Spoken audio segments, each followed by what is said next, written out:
বন্ধুরা, আমি আজকে একটা কান্ট্রি মাটন করছি। এখানে আমার 2 কিলো কান্ট্রি মাটন আছে। এখানে আমি এটাকে ম্যারিনেট করব আধা ঘন্টার জন্য। কম করে আধা ঘন্টা রাখতে হবে, যে বেশি রাখলেও ভালো হয়। আমি 2 চামচ হলুদ নিয়েছি আর পরিমাণ মতন নুন নিয়েছি। তার সাথে আমি 50 গ্রাম তেল দিয়ে দিচ্ছি, দিয়ে এটা শুধু এই দিয়ে ম্যারিনেট করে রেখে দেবো আধা ঘন্টা। দেখুন বন্ধুরা, আমি হলুদ নুন আর তেল দিয়ে শুধু ম্যারিনেট করে রেখে দিলাম আধা ঘন্টার জন্য। আধা ঘন্টার পরে আমি আবার ফিরে আসব। আমার মাংসটা আধা ঘন্টা ম্যারিনেট করে রেখেছিলাম। এখানে কড়াতে আবার 100 গ্রাম সর্ষের তেল দিয়েছি।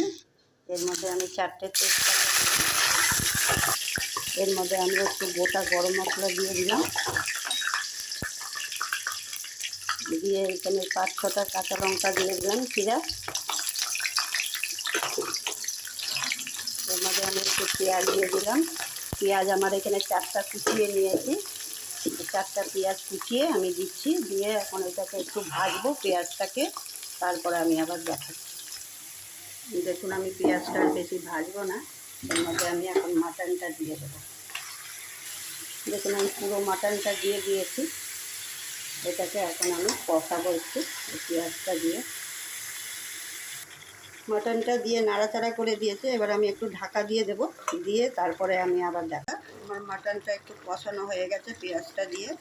এরপরে আমি 4টে পেঁয়াজ পেস্ট করে দিয়েছি মিক্সিতে, আর এখানে 2টো বড় বড় রসুন আছে, এটাও পেস্ট করে দিয়েছি। এখানে 50 গ্রামের মতন আদা আছে, সেটাকেও পেস্ট করে দিয়েছি। এর সাথে আমি আজকে গোটা 3টে রসুনও দিয়ে দিলাম। মাটনে গোটা রসুনটা দিলে খেতেও ভালো লাগে। দেখুন বন্ধুরা, আমার পেঁয়াজ রসুন আদা দেওয়ার পরে কষানো হয়ে গেছে। এর মধ্যে এখন আমি গুঁড়ো মশলা অ্যাড করবো। 1 চামচ ধনের গুঁড়ো, 1 চামচ জিরে গুঁড়ো, 1/2 চামচ চিনি, পরিমাণ মতন নুনটা আমার ম্যারিনেশনের সময় করা দেওয়া ছিল, আর 1 চামচ লঙ্কার গুঁড়ো আর 2 চামচ হলুদের গুঁড়ো। আমি এখন এগুলো সব দিয়ে দিলাম। এর মধ্যে আমি 5-6টা টমেটো কেটে দিয়ে দিলাম, কেন কি আজকে আমি দই দিইনি, আজকে দই ছাড়াই রান্না করছি। এরপরে আমি আবার কষাবো, তারপরে আবার দেখাচ্ছি। আমার এইটার মধ্যে জল বসিয়ে দিয়েছি, সেই সব বাটি ধোয়া টোয়া যত জল ছিল আমি এটা গরম বসিয়ে দিয়েছি। এইখানে আমার মাটনটা কষানো হয়ে গেছে।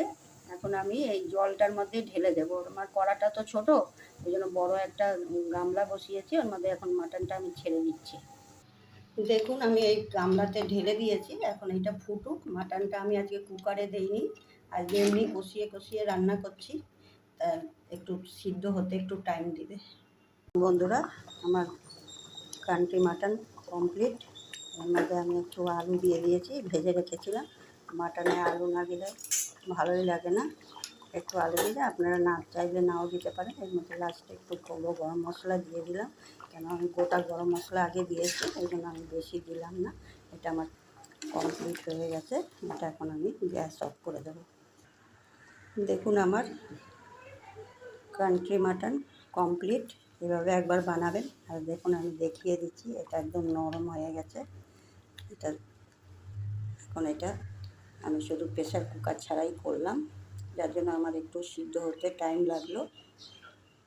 যদি পছন্দ হয় লাইক সাবস্ক্রাইব করে দিন।